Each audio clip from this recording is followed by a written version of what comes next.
Hey guys, it's Diana. Welcome back to my channel. Today's tea is just peachy, which has no caffeine. It is herbal, fruit infused, and you steep it for 5 minutes or more basically. I've never had this, ever. So we're gonna try it together and you're gonna get my like raw reaction to it.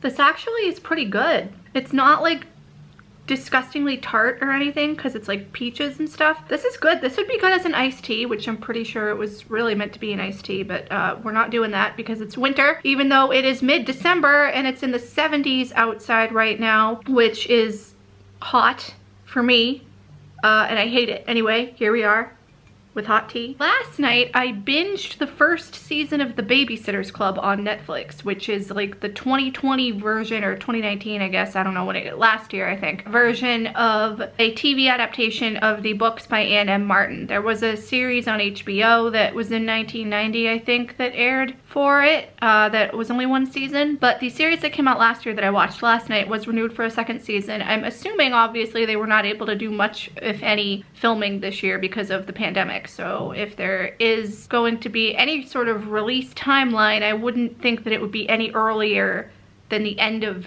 next year. I'm looking forward to season 2. I think it's really, really good. It's not like too cheesy. It's a really good show. I think it's a Netflix original, and I watched it with audio description, which I don't usually do, but I started rewatching Avatar: The Last Airbender with audio description, and I found that to be kind of helpful, and the description was definitely helpful in some aspects in Babysitter's Club.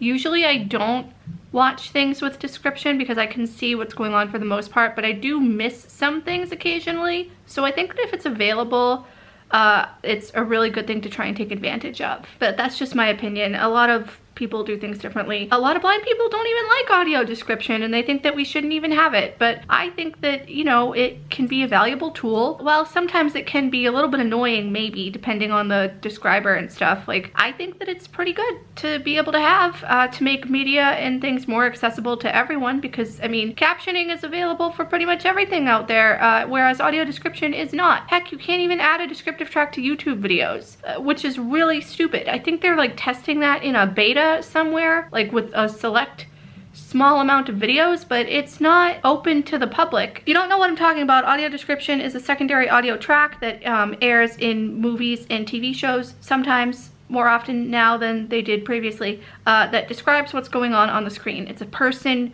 reading from a script basically that was written to tell the viewer, who is blind or visually impaired, what is happening on screen. So I stayed up until 3 o'clock in the morning roughly last night watching that show because I started binging it late, and I watched like the whole first season of it. So I think that there were 13 episodes, maybe? I don't know, I can't remember, but it was really good. And then I went to bed, and then I woke up at 11 this morning, which is late, but it's Saturday. I'm not doing anything, so it's fine.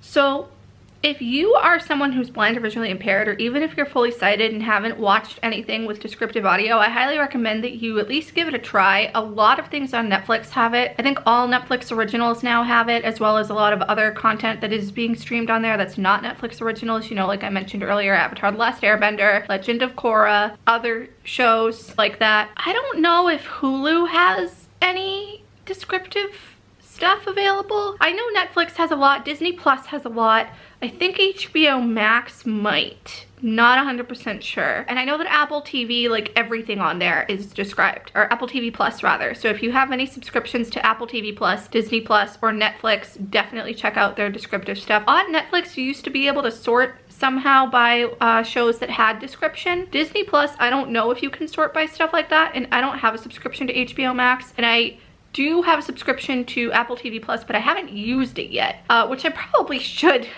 I've had the free subscription to it since last year because I bought my new iPhone last year, and then they extended the subscription, the free trial subscription thing, to February, and I've been meaning to watch The Morning Show as well as a couple of other things. I think like Dickinson and maybe something else that's on there, but I should get into that now that I'm actually watching stuff again. But yeah, if you're watching anything, let me know. I think we talked about this last week, but more so if you are a person who watches stuff with audio description, do you like it? Does it help you? If you don't know what description is, would you check it out? I highly recommend it personally. It will open your eyes to a world of difference. And if you are someone who's blind or visually impaired and doesn't watch things with audio description, I'm curious to know as to why. But with that, I'm gonna go. I'll talk to you guys tomorrow. Thanks for watching. Bye.